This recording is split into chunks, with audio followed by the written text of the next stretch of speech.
저는 올해 72, 김말순이라고 합니다. 젊었을 땐 남편과 함께 장사를 하며 아들을 키우느라 하루하루가 전쟁 같았지요. 일찍 세상을 떠났고 저는 혼자 아들을 공부시키고 장가까지 보냈습니다. 그만하면 제 할 도리는 다 했다고 생각했지만 아들이 결혼하고 나니 제 마음 속에는 서운함이 눈덩이처럼 불어나기 시작했습니다. 며느리 은희는 첫인상이 나쁘지 않았습니다. 인사성도 밝고 싹싹한 아이였지요. 그런데 명절만 다가오면 문제가 생겼습니다. 추석 전날이면 저는 하루 종일 시장을 다니며 장을 보고 새벽같이 일어나 전을 부쳤습니다. 어머니께서 늘 하시던 말씀처럼 명절에는 기름 냄새가 집안에 가득해야 푸짐한 맛이 난다고 믿었으니까요. 하지만 은희는 늘 늦게 도착했습니다. 전날 밤늦게 오거나 심지어 당일 아침에야 오는 경우도 있었죠. 땀을 뻘뻘 흘리며 일하는 제 옆에서 며느리의 빈자리가 유난히 크게 느껴졌습니다. 그러던 어느 해 추석 아침이었습니다. 은희가 다가와서 말했습니다. 요즘은 다들 시장에서 음식을 사다 쓰는데 왜 굳이 이렇게 힘들게 하느냐고. 본인은 회사 일도 아이 돌보는 일도 바빴어. 도저히 도울 여력이 없다면서 차라리 돈을 보태줄 테니 사서 명절상을 차리자고 했습니다. 그 말이 제 가슴에 칼처럼 꽂혔습니다. 명절상은 돈으로 차리는 게 아니라고.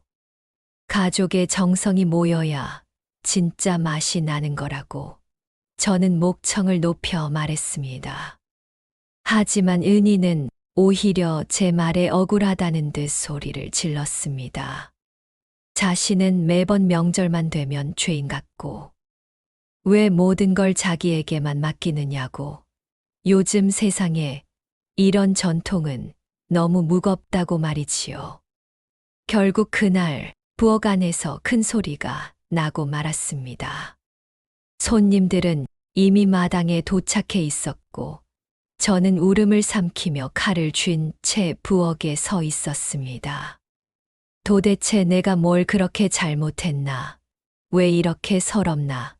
가슴이 답답해 눈물이 뚝뚝 흘러내렸습니다. 그날을 기점으로 우리 고부 사이는 서서히 금이 가기 시작했습니다. 그날 이후 제 마음속엔 깊은 금이 생겼습니다.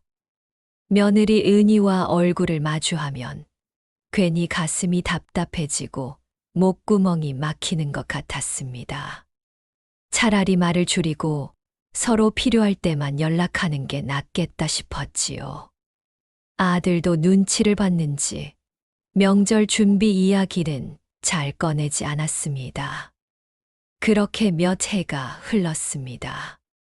명절날 아침, 저는 여전히 혼자 일어나 부엌 불을 지폈습니다. 전을 부치고 나물을 무치고 갈비찜을 끓이며 부엌을 꽉 채운 기름 냄새 속에 앉아 있었습니다. 그런데 문득 예전 같지 않다는 생각이 들었습니다. 손목은 점점 무겁고 허리는 자꾸 굽어져 왔습니다.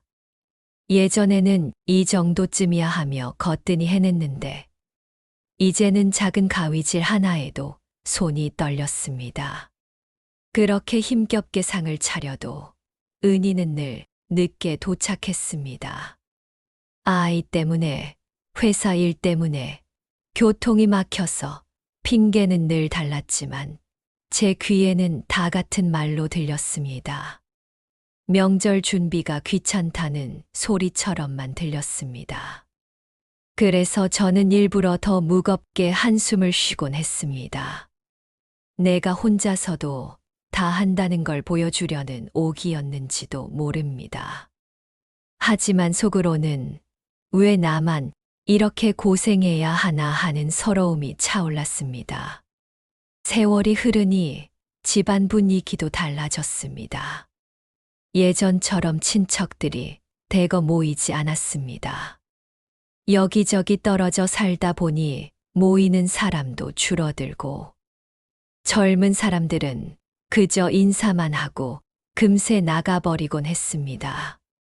저는 더더욱 며느리의 빈자리를 크게 느꼈습니다. 다 같이 모여 웃고 떠드는 자리에 은희가 없다는 게 아니라 부엌 안에서 제 옆자리를 지킬 사람이 없다는 게 허전했던 겁니다. 밤이 되면 방 안에 홀로 앉아 있었습니다.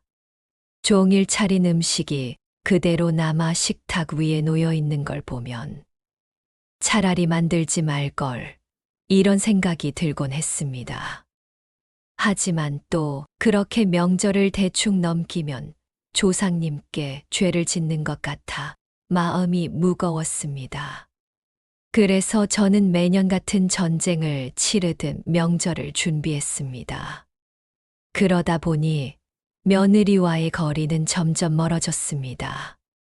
전화가 와도 짧게만 답하고 얼굴을 마주해도 어색한 웃음만 지었습니다. 애써 담담한 척했지만 제 안쪽에서는 늘 쓸쓸한 바람이 불어오고 있었습니다. 그렇게 몇 해가 더 흘러 또다시 추석이 다가왔습니다. 저는 이미 며칠 전부터 장을 보고 혼자서 전을 부치고 탕거리를 손질하며 분주하게 움직이고 있었습니다. 몸은 점점 무거워지고 눈앞이 흐릿해질 때도 있었지만 그래도 꾹 참고 버텼습니다. 명절은 이렇게 치러야 한다. 제 마음속에 새겨진 고집이었으니까요.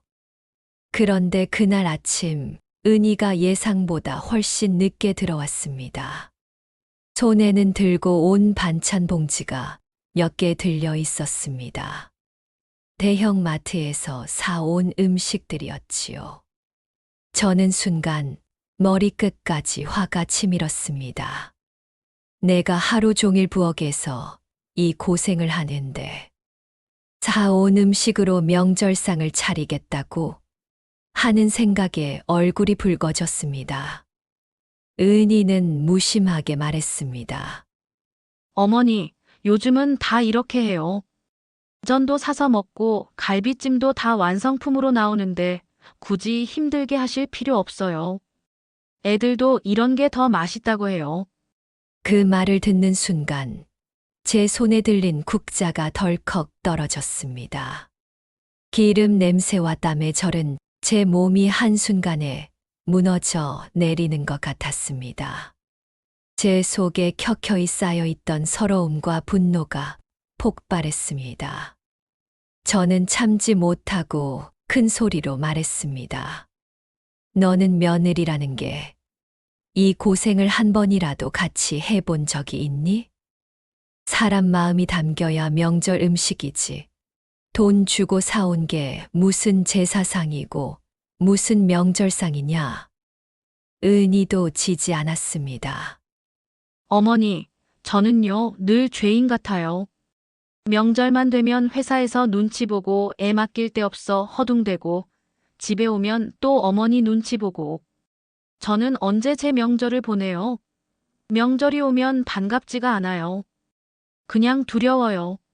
그 말에 저는 더 화가 났습니다. 그럼 내가 좋아서 이 고생을 하는 줄 아니? 내 시아버지 떠나고 혼자서 아들 키우며 매년 이 전을 부치고 탕을 끓인 게 다 뭐 때문인데? 다 너희들 잘 되라고 한 거 아니야. 순간 부엌 안 공기가 얼어붙었습니다.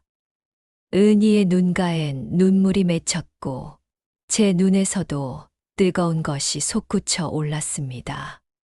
서로의 울분이 맞부딪히며 더는 뒤로 물러설 수 없는 벽처럼 가로막혔습니다.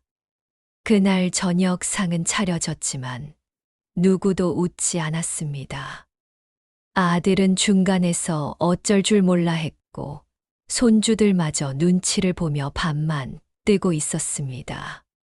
그날의 명절상은 풍성했지만 제 마음은 텅 빈 듯 허망했습니다.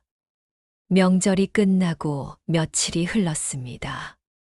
집안은 조용했지만 제 마음은 전쟁터 같았습니다. 부엌에 남아있던 전 냄새만 맡아도 울컥했고 손주들이 뛰노는 웃음소리마저 허전하게 들렸습니다. 은희와 나눈 말들이 계속 귓가에 맴돌았습니다. 저는 언제 제 명절을 보내요? 그냥 두려워요. 그 한마디가 자꾸 제 가슴을 후벼 팠습니다. 그러던 어느 날 동네 마트에서 우연히 이웃 김 여사를 만났습니다. 같은 또래라 자주 인사를 나누곤 했던 분이지요. 그런데 그날은 제 얼굴을 보자마자 물었습니다. 추석 잘 보냈어요? 며느리랑은 괜찮으세요? 그 한마디에 그만 제 눈물이 터져 버렸습니다. 사람들 다 있는 마트 한가운데서 펑펑 울어버렸지요. 김 여사는 놀라며 저를 근처 카페로 데려가 따뜻한 차를 건네주었습니다. 저는 그 자리에서 며느리와의 갈등을 모조리 털어놓았습니다. 김 여사는 조용히 제 얘기를 다 들어주더니 천천히 말했습니다. 말순 씨, 며느리 세대는 우리랑 달라요.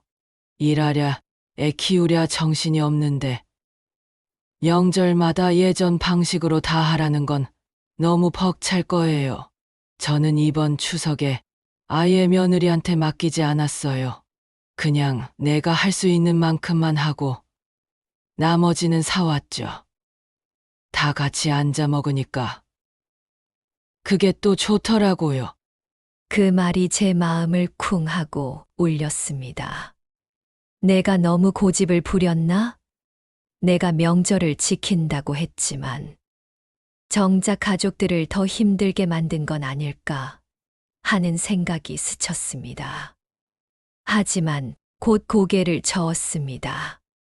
그래도 그건 아니지. 정성을 버리면 다 무너지는 거지. 그렇게 스스로를 다잡았지만 제 안에는 어쩔 수 없는 흔들림이 생겨버렸습니다. 며칠 뒤 아들이 조심스레 찾아왔습니다. 저녁 식탁에 앉은 아들은 한참을 망설이다가 입을 열었습니다. 엄마, 이번엔 너무 심했어요. 은희가 정말 많이 힘들어했어요. 엄마 마음은 알겠지만 이제는 조금 내려놓으시면 안 돼요? 가족끼리 명절을 즐겁게 보내는 게 더 중요하지 않을까요? 아들의 말은 제게 큰 충격이었습니다. 평생 제가 지켜온 방식이 틀렸다는 건지, 제가 헛고생만 했다는 건지, 마음이 갈기갈기 찢어졌습니다. 그런데도 한편으론 아들의 간절한 눈빛에서 묘한 따뜻함이 전해져 왔습니다. 그날 밤, 저는 혼자 방에 앉아 있었습니다.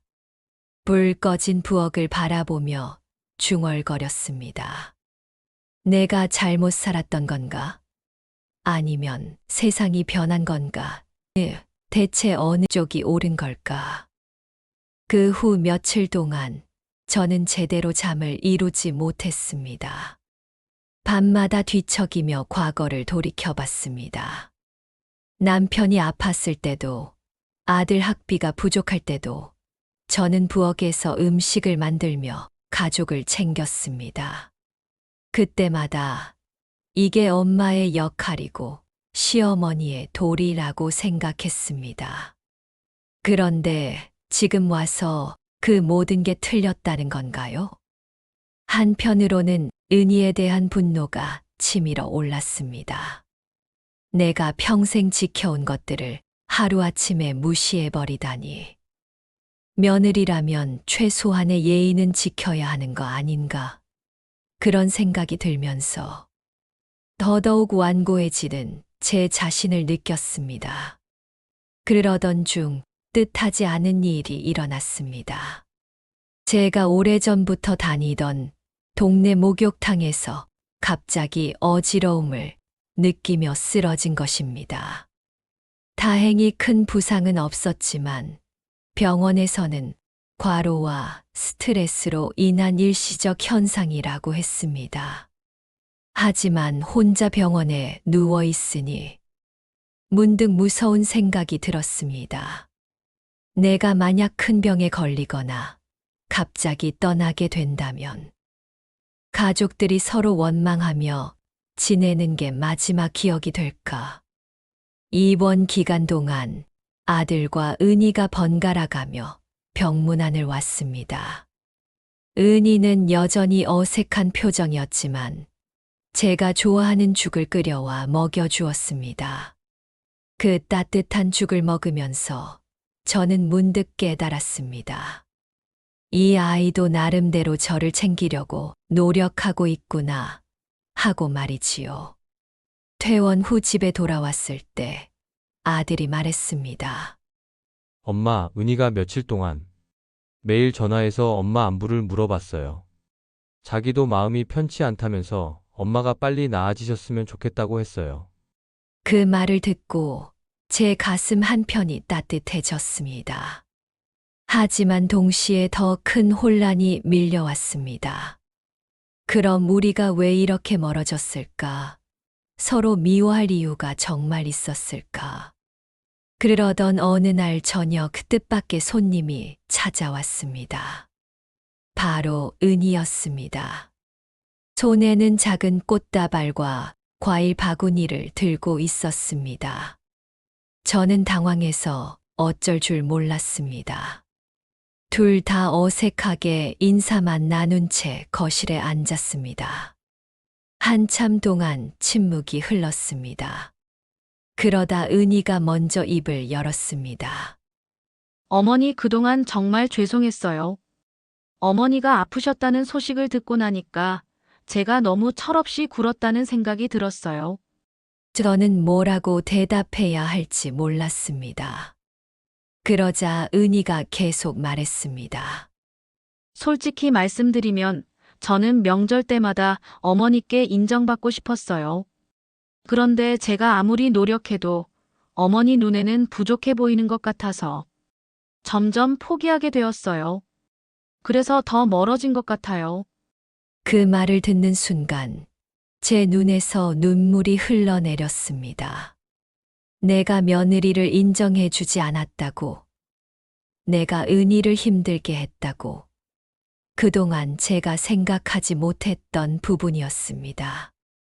은희야, 저는 떨리는 목소리로 말했습니다. 나도 미안하다.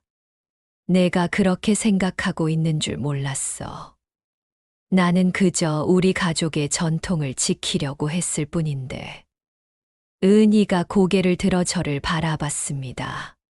그 눈빛에는 서운함과 동시에 따뜻함이 섞여 있었습니다.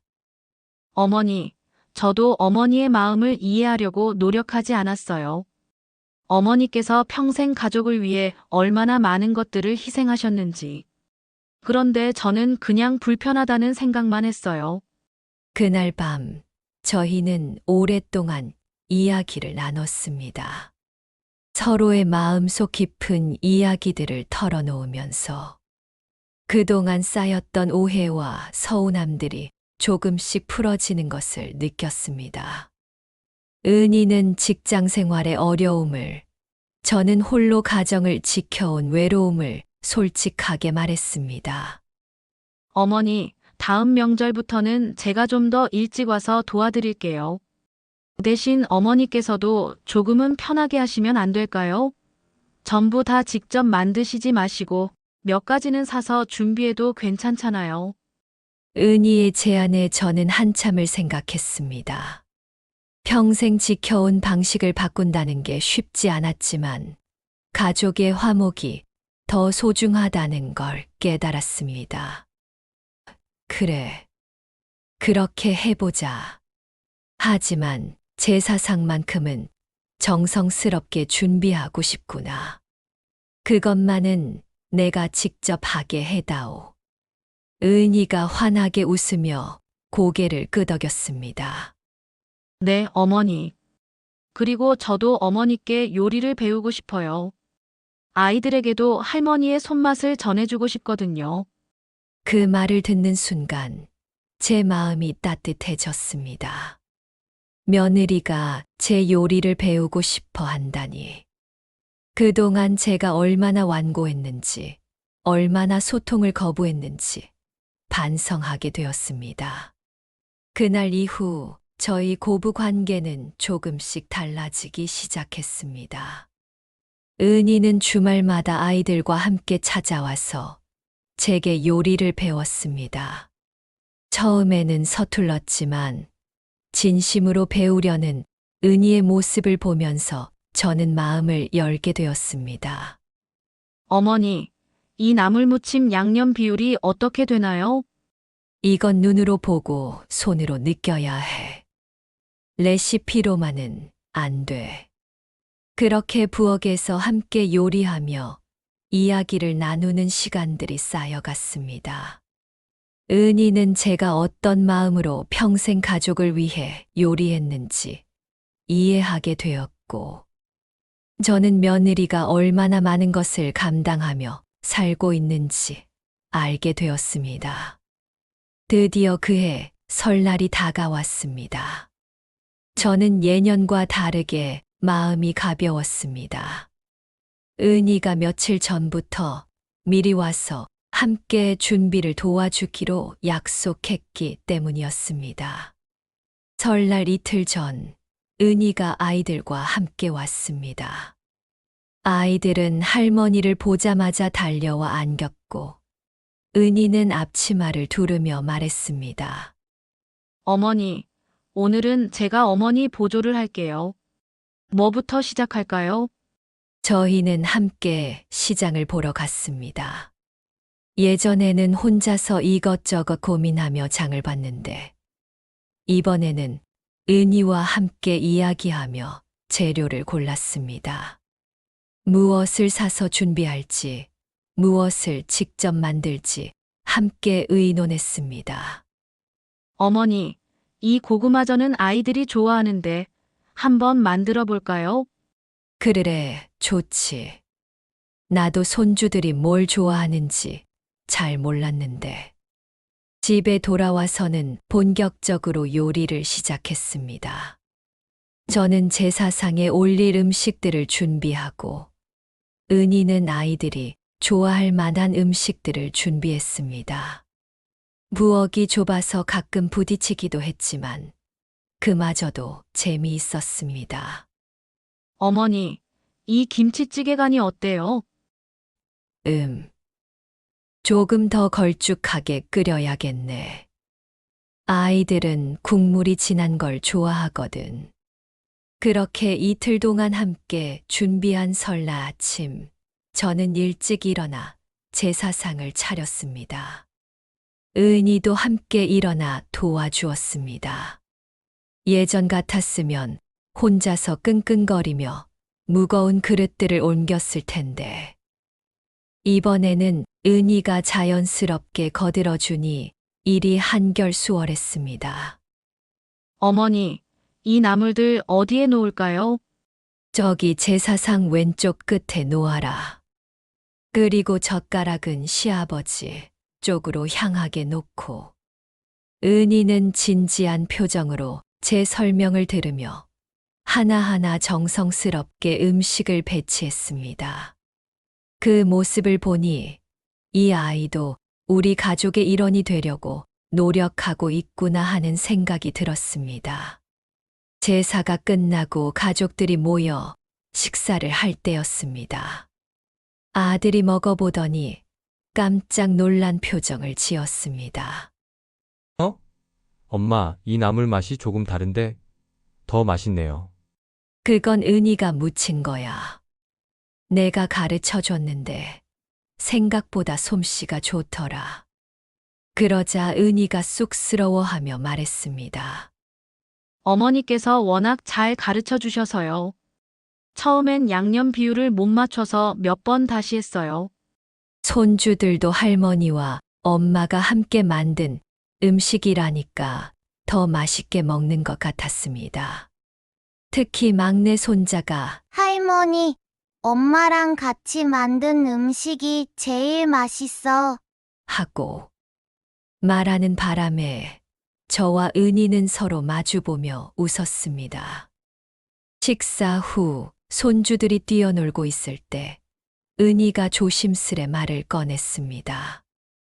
어머니, 사실 제가 요리에 자신이 없어서 그동안 어머니께 배우고 싶었지만 용기가 나지 않았어요. 혹시 어머니가 싫어하실까 봐서요. 저는 그제야 깨달았습니다.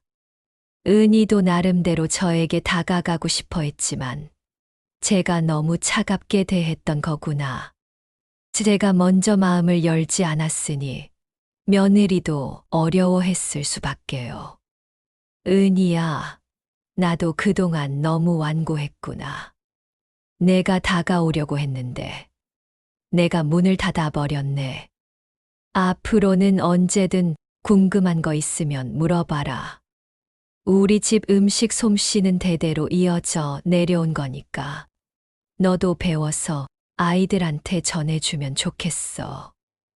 그날 오후 친척들이 하나둘 찾아오기 시작했습니다. 예전 같았으면 저 혼자 분주하게 움직이며 차와 과일을 준비했을 텐데 이번에는 은희가 자연스럽게 함께 움직였습니다. 친척 어른들도 며느리가 부지런하다며 칭찬을 아끼지 않았습니다. 말순이 참 며느리 보기 좋네. 저렇게 살뜰한 며느리를 어디서 구하냐? 그런 말을 들을 때마다 저는 마음 한구석이 뿌듯했습니다. 그동안 제가 은희의 좋은 점들을 미처 보지 못했구나 싶었습니다. 저녁이 되어 친척들이 돌아가고 가족들만 남았을 때였습니다. 설거지를 하면서 은희가 말했습니다. 어머니, 오늘 정말 즐거웠어요. 이렇게 함께 명절을 준비하니까 왜 명절이 소중한 건지 알겠어요. 예전에는 그냥 귀찮고 피곤한 날이었는데. 그럼 그렇지. 명절은 혼자 치르는 게 아니라 가족이 함께 만들어가는 거야. 내가 그걸 너무 늦게 깨달았네. 그날 밤 은희 가족이 돌아간 후에도 저는 좀처럼 잠이 오지 않았습니다. 하지만 예전처럼 서운하거나 외로워서가 아니었습니다. 오히려 마음이 따뜻했습니다. 오랜만에 가족의 참된 정을 느꼈던 것 같았습니다. 그 후로 저희의 관계는 더욱 가까워졌습니다. 은희는 일주일에 한두 번씩 아이들과 함께 찾아와서 저와 함께 요리를 하며 시간을 보냈습니다. 저는 은희에게 우리 집안의 요리법을 하나씩 전수해 주었고, 은희는 요즘 아이들 취향에 맞는 새로운 요리법을 제게 알려주었습니다. 어머니, 이 떡볶이 만드는 법 좀 가르쳐 주세요. 아이들이 할머니 떡볶이가 제일 맛있다고 해요. 그거야 쉬워. 핵심은 양념장이야. 고춧가루 볶을 때 기름을 아끼면 안 돼. 때로는 은희가 직장에서 있었던 일들을 털어놓기도 했고, 저는 젊었을 때의 이야기를 들려주기도 했습니다. 그렇게 서로의 삶을 이해하게 되면서 저희는 진정한 가족이 되어갔습니다. 몇 달 후, 또 다른 큰 명절인 추석이 다가왔습니다. 작년 추석의 그 끔찍한 기억 때문에 저는 살짝 걱정이 되었습니다. 하지만 은희가 먼저 연락을 해왔습니다. 어머니, 이번 추석은 제가 이틀 전부터 와서 함께 준비할게요. 그리고 제가 친정 어머니께도 부탁해서 몇 가지 밑반찬은 같이 나누어 준비하기로 했어요. 어머니께서 너무 힘들어 하시지 않도록요.